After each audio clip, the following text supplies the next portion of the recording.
Bom, meus amigos, minhas amigas, hoje a preleção seria da Sônia, mas ela tem um compromisso e pediu para que eu fizesse no lugar dela. E o tema do nosso encontro de hoje é do capítulo 11 do Evangelho segundo o Espiritismo, que é amar ao próximo como a si mesmo. Já pelo título, nós compreendemos que se nós não conhecemos nem a nós mesmos, então nós não nos amamos, porque o que nós fazemos de coisas ruins para nós, escolhas péssimas, decisões as mais estapafúrdias, se nós ainda não conseguimos cuidar de nós mesmos, embora estamos tentando fazer isso a cada momento, a cada dia, o que dirá amar o próximo?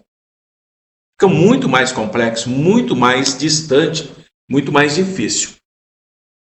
Esse entendimento filosófico de amar ao próximo como a si mesmo não é como muitos interpretam, em que nós devemos ter esse amor incondicional que Jesus nos ensina nos seus evangelhos.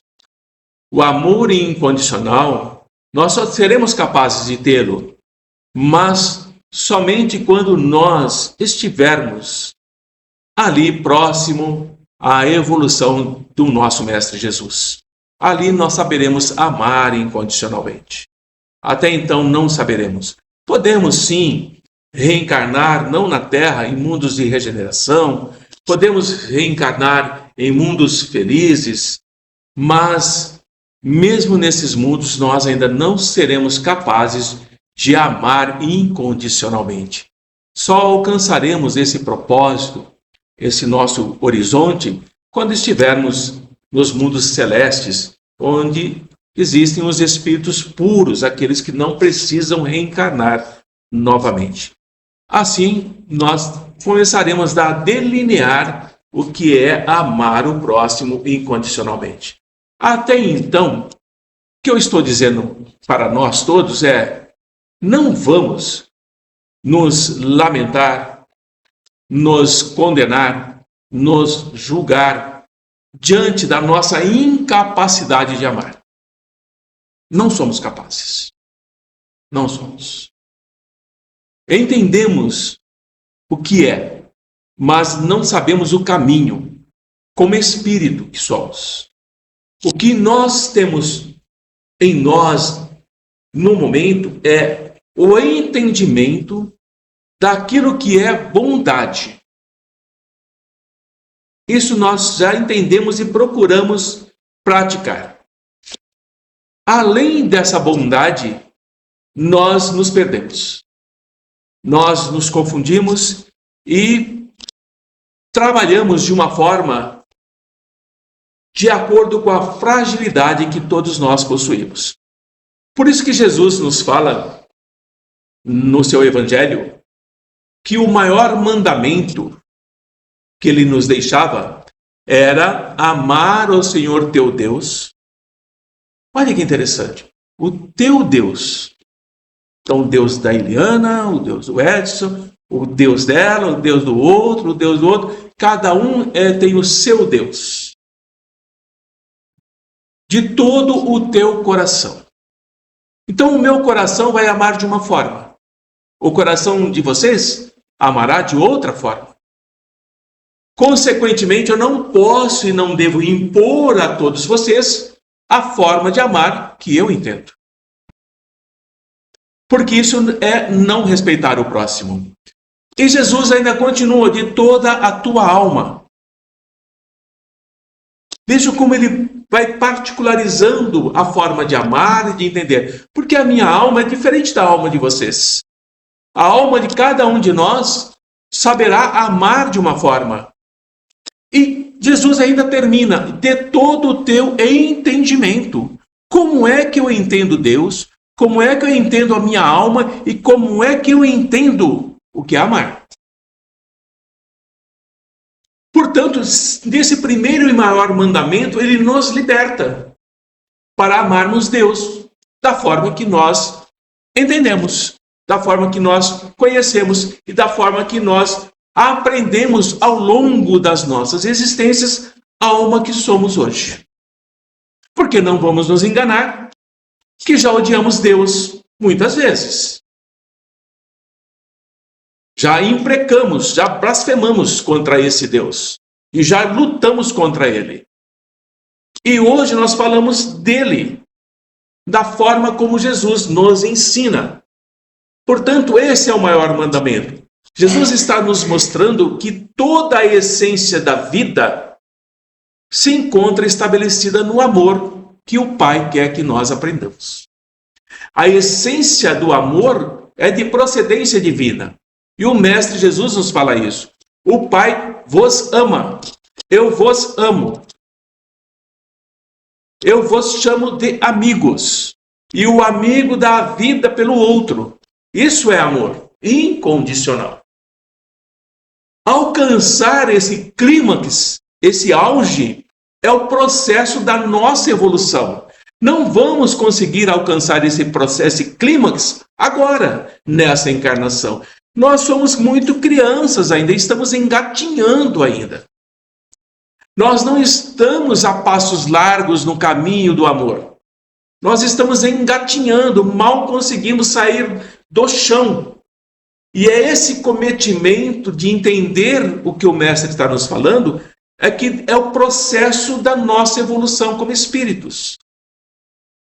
Porque não podemos nos iludirmos que a nossa Terra, embora possamos dizer que é um planeta de provas e expiações, ou expiações e provas, não importa, ainda é um planeta primitivo. Ainda é.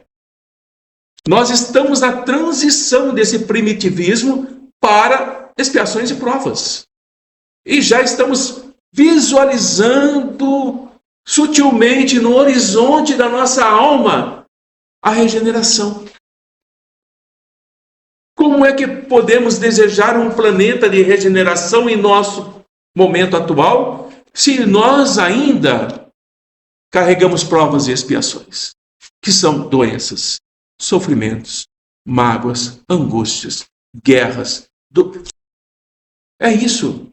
Não há como trabalhar a regeneração enquanto nós não nos regenerarmos amando a nós mesmos, respeitando a nós mesmos.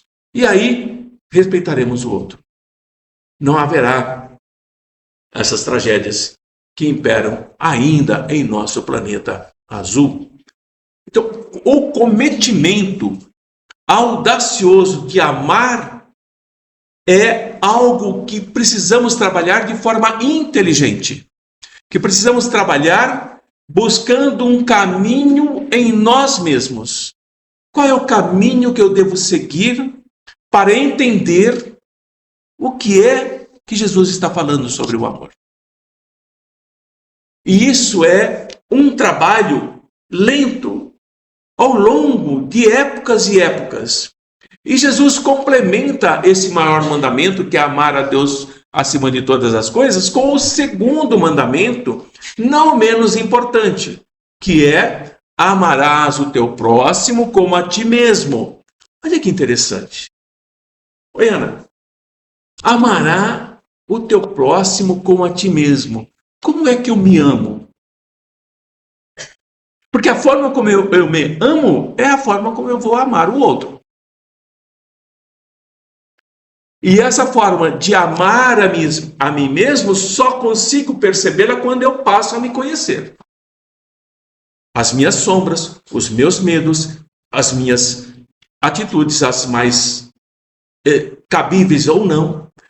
E, portanto, Jesus vai fechar dizendo assim: toda a lei e todos os profetas estão encerrados nesses dois mandamentos. O amor ao Pai, o amor a si e ao próximo. O amor tanto no plano, no mundo espiritual, quanto o amor no nosso mundo material. Compreender isso é o primeiro passo para olharmos não para o outro, olhar para nós. Quando eu olho para mim e eu percebo que o que eu desejo que o outro faça para mim, eu preciso fazer para o outro. Isso é muito importante não só no nosso dia a dia, que é o mais difícil. Trabalhar com o outro no nosso dia a dia é muito complicado. Lidar com o ser humano, com o encarnado, é muito complicado. Porque tudo que está afetando o outro também afeta a mim. Os desequilíbrios que o outro possa ter, eu também posso ter. Mas quando eu tenho em minha mente, e eu procuro trabalhar em mim, que eu preciso fazer com que esse amor que eu carrego, vou abrir um parênteses aqui, com licença, porque a pessoa que deveria estar aqui na frente acabou de chegar. Perceberam a sutileza da armadilha? Eu não posso, tenho um compromisso, não quer? Vai fazer. Aí, por amor ao próximo,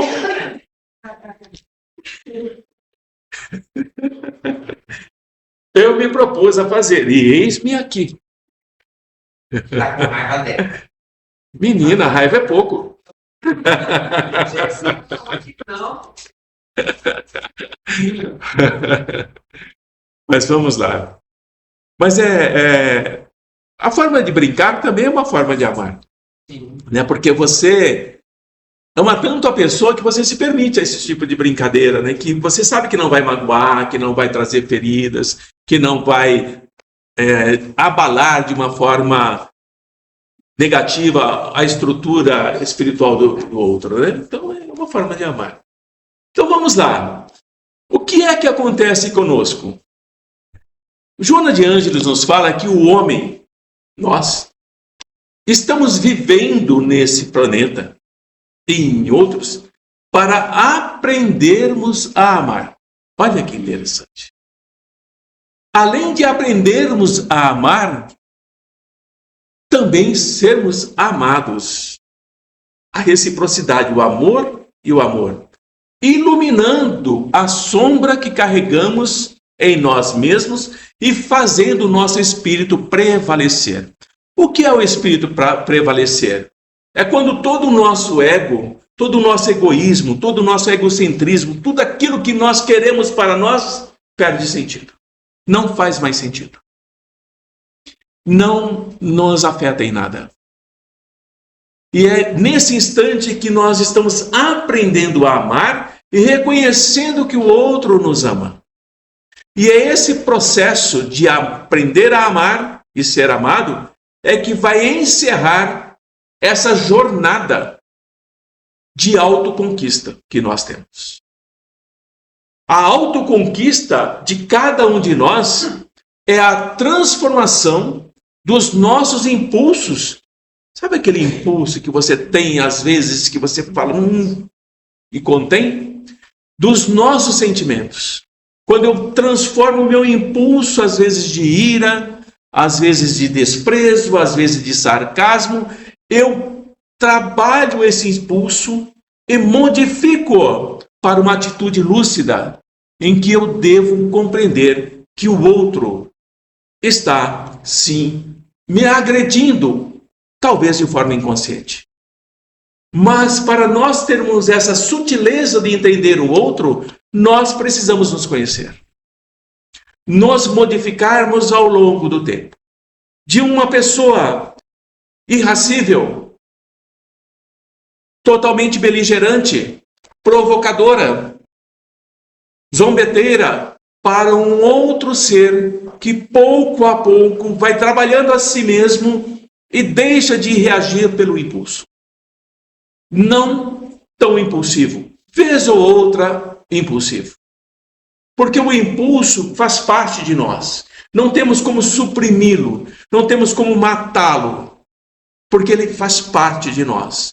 E é muitas vezes o impulso, que podemos chamar de instinto, que nos dá a proteção necessária para nós nos libertarmos de algo que possa nos causar mal. Então não há como suprimir o impulso, o instinto, mas há sim como trabalhar aquilo que nós herdamos dos outros.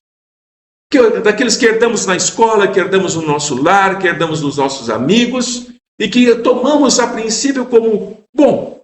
E depois, ao longo do tempo, vamos vendo que não é bom. e vamos abandonando esses instintos que nós mesmos permitimos que fizessem parte do nosso arcabouço. Portanto, lá em Lucas está dizendo assim: tratai todos os homens como quereríeis que eles vos tratassem. É dessa forma. Quando eu digo isso, eu ia abordar um pouquinho antes, mas eu vou fazer agora. Esse princípio, ele também é aplicado à espiritualidade. Tratai todos os homens como gostaria que fosse tratado. Portanto, quando nós estamos em trabalho com a espiritualidade, nas reuniões mediúnicas, que vêm espíritos até nós extremamente violentos, ameaçadores, agressivos, nós temos que tratá-los como nós gostaríamos que fôssemos tratados. E esse tratar os surpreende. Eles não esperam um tratamento de cordialidade, de respeito, de devolver a eles a dignidade que alguém tirou. E é nesse instante que ele diz: vocês são diferentes. Vocês não fazem como outros fazem. E esse princípio de tratar na espiritualidade nós trazemos para o nosso dia a dia. Nós trazemos para aquilo que podemos chamar de a ausência de amor no ser humano. A ausência de amor no ser humano traz como consequência para o nosso mundo o primarismo, o primitivismo, a violência, a usurpação, a guerra, a fome, a doença, a peste. Isso é o primarismo, que vai dificultar o nosso processo de evolução.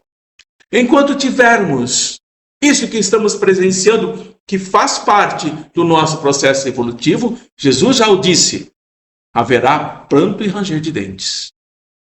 Está lá no Evangelho. E esse pranto e ranger de dentes não tem uma época definida. Nós é que determinamos quanto tempo será esse pranto e ranger de dentes. A quem nós seguimos? A quem nós apoiamos? A quem nós socorremos?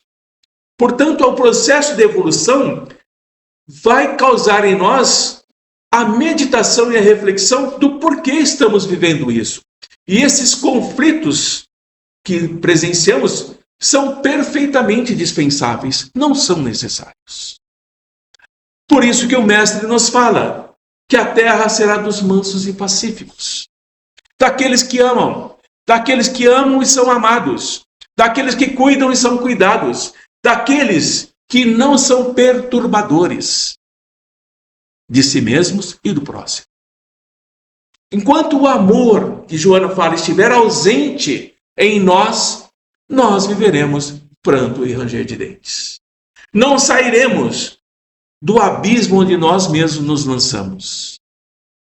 E o Mestre nos traz uma parábola que tem vários nomes, mas eu chamo da parábola do servo impiedoso, do servo mau, que é uma das parábolas mais conhecidas de Jesus. Está em Mateus essa parábola.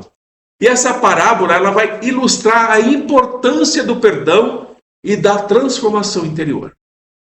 Se nós trouxermos essa parábola para o nosso eu, nós vamos entender essa história que Jesus conta daquele servo que recebe o perdão da dívida que ele tinha com o seu senhor, uma dívida descomunal, mas não é misericordioso com o companheiro que devia muito menos para ele.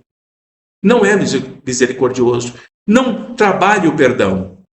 E essa parábola vai ensinar para nós que aquele que não sabe perdoar de coração, não é de boca, como nós sempre reforçamos, aquele que não sabe perdoar o seu irmão, também não receberá o perdão. Equivocadamente diz assim, é porque Deus não perdoa aquele que não perdoará. Há um equívoco aí. Porque se o Mestre Jesus nos fala que o Pai é bom, como o Pai não perdoa? Não soa muito bem. Há aí uma divergência. Mas, vejam, quem não perdoa somos nós mesmos. Enquanto eu não perdoar, enquanto eu não trabalhar aquilo que eu tenho em mim, que eu recebi sim do Pai Celestial, eu não me perdoarei enquanto não perdoar aquilo que eu fiz. Não é o Pai que está não me perdoando, Ele está apenas me dando oportunidades de continuar até que eu possa despertar para o perdão. Continuando, o Senhor pergunta a esse servo impiedoso: não devias tu também ter piedade do teu companheiro como eu tive de ti? Nos leva para o bom samaritano. Não é o juiz, não é o sacerdote, não é o rico comerciante, mas sim o samaritano. Aquele que era o mais odiado por aquele que estava ferido. Se aquele que estivesse ferido passasse e visse o samaritano naquela situação dele, iria embora. Não faria nada, porque era um inimigo. Mas o samaritano o fez, o socorreu. E o Senhor, encolerizado, pegou esse servo impiedoso e colocou na mão dos carrascos. Nós olhamos e pensamos, foi para uma prisão, está cheio de guardas, e ali ele está sendo punido. Não, meus queridos. O carrasco é a própria mente. É o pensamento. É o quanto você vai se castigar até que pague tudo o que você deve.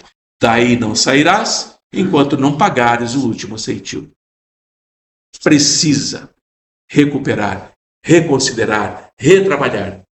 E aí Jesus, no Evangelho, como está escrito, é assim que meu Pai Celestial vos tratará, se cada um de vós não perdoar do fundo do coração as faltas que o vosso irmão tiver cometido contra vós.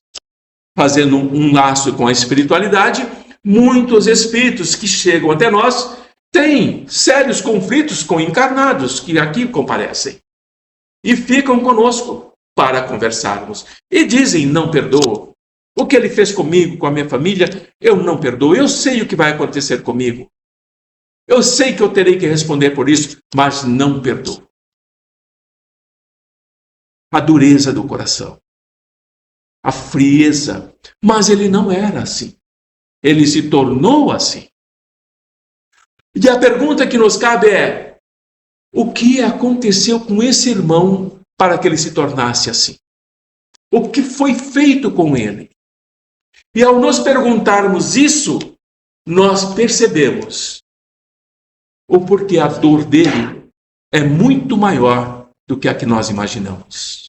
Não é pelo nosso olhar, é pelo olhar dele que nós temos que olhar, abrir o nosso coração.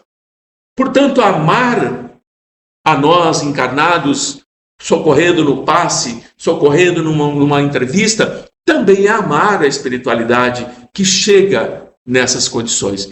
É abrir o nosso coração sem reservas. Nós temos que estar desarmados de sentimentos de oposição, não confrontar, não procurar provocações, mas sim ser favorável ao bem que ele precisa. Isso é forma de amar o próximo. É ser favorável ao progresso dele. Isso é forma de amar o próximo.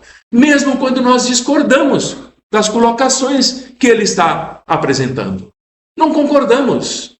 Por que não concordamos? Porque já passamos disso. Já estamos além disso. Já passamos por isso. E sabemos que não é o melhor caminho. Mas é preciso ter o tempo dele. E é também esse mecanismo de compaixão que nós vamos mostrar o que é misericórdia para com o outro. O que é ter o coração misericordioso, principalmente quando esse próximo tem a necessidade de espírito, de alma. A necessidade de ser abraçado, de ser acolhido, de conquistar novamente a confiança. Perdida, traída, vilipendiada, usurpada. E é dessa forma que Jesus está nos dizendo amar ao próximo. Quando nós tomarmos por regra, por conduta, por base de nós mesmos, nós vamos compreender a verdadeira fraternidade. Olhar para o outro fraternalmente. Ainda não temos essa capacidade.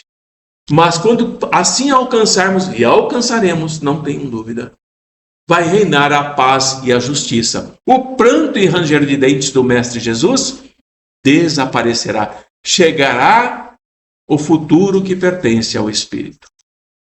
E esse futuro é sim um futuro glorioso. É sim um futuro de paz. É sim um futuro de trabalho no amor. Não haverá mais ódios, não haverá ressentimentos, não haverá discórdias, haverá apenas benevolência mútua. Amar ao próximo como a si mesmo. O amor, terminando, faltando 3 minutos, é o liame, é a cadeia, é o cordão que vai unir cada um de nós. Vai unir o nosso exterior ao nosso interior. Vai unir o profano, aquilo que consideramos errado, ao sagrado, aquilo que consideramos divino. Veremos que não é bem assim. Que o profano para um não é o profano para o outro. É nesse processo que o nosso ego, o nosso espírito passa a comandar o nosso comportamento. E esse comportamento que nós passamos a comandar agirá tanto no mundo material quanto no mundo espiritual. É dessa forma que estamos entendendo como se processa o mecanismo. E o último ponto que eu quero falar são as sombras, as imperfeições. Joana chama de sombra, seguindo Jung, né? Portanto, o que é a sombra? As nossas imperfeições. Quando nós, segundo Joana, enfrentamos as sombras, e ela fala que na época de Jesus, essas sombras eram os fariseus, malfazejos. Olha como ela separa. Tem os fariseus benfazejos, os que não desejam mal a ninguém. E tem os fariseus malfazejos. Esses são as sombras. Sempre buscando algo para incriminar a outra pessoa. A sombra, o desejo do outro, da posse do outro, tomar tudo que o outro tem, prejudicar o outro. Então, quando Jesus responde para esses fariseus malfazejos que perguntaram a ele, onde ele coloca aquele mandamento da maior lei, que ele diz: mestre, a quem devo dar essa moeda? É de quem? É de César? E Jesus pergunta: de quem é essa moeda? Sabendo que era uma armadilha. Portanto, a resposta do mestre não é uma imposição, é um questionamento. De quem é essa moeda? Essa moeda pertence ao mundo? É César? É matéria? É daqui? Então, dai a ele. Mas a moeda que pertence ao Pai não pertence a César. E aquele que escolhe entre uma e outro aprenderá se amará ou não o seu próximo como a si mesmo. Enquanto nós amarmos a César, não amaremos o nosso próximo. Enquanto nós amarmos a posse, o material, aquilo que nos cega, não amaremos o nosso próximo. E mesmo assim, nós já somos espíritos que estamos procurando ser bons. Mas oscilamos o tempo todo entre aquilo que já fomos e aquilo que desejamos ser. Mas aquilo que desejamos ser tem que se tornar o nosso alicerce, a nossa base fundamental. Quando assim fizermos, as sombras que carregamos, as nossas imperfeições, sairão de cena e caímos em outro ensinamento do Mestre Jesus, que diz: sede perfeitos. É isso que ele deseja a nós. E quando formos perfeitos, vem a outra parte. Gera muita discussão. Conhecerás a verdade, e a verdade vos libertará. Mas a verdade do Espírito não é a verdade que nós até hoje assim entendemos.